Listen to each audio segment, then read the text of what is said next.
அன்னைக்கு தான் தம்பியை நேரில் பார்க்குறேன், சினிமாவிலே பார்த்தேன். ஒன்றுமே எனக்கே ஓடலை, நெசமா பொய்யான்னு தெரியாமல் நின்று. அவங்களுக்கு முதல்ல நன்றி சொல்கிறேன். இளமையான அழகான தலைவரை நம் அனைவரும் தேர்ந்தெடுத்திருக்கிறோம், தேர்ந்தெடுப்போம் என்ற நம்பிக்கை இந்த இடத்துல சொல்லி, இன்னைக்கு இந்த இடத்துல வந்து இந்த மேடையில்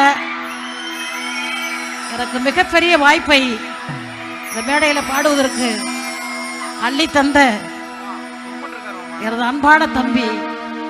நான் அன்னைக்கு தான் தம்பியை நேரில் பார்க்குறேன், சினிமாவிலே பார்த்தேன். ஒன்றுமே எனக்கே ஓடலை, நெசமா பொய்யான்னு தெரியாமல் நின்று. அவங்களுக்கு முதல்ல நன்றி சொல்கிறேன். நமது தமிழக வெற்றி கழகத்தின் அற்புதமான இளமையான அழகான தலைவரை நம் அனைவரும் தேர்ந்தெடுத்திருக்கிறோம், தேர்ந்தெடுப்போம் என்ற நம்பிக்கை இந்த இடத்துல சொல்லி ஒரு அற்புதமான பாடலை ஐயாவுக்காக பாடுறேன், தலைவருக்காக பாடுறேன்.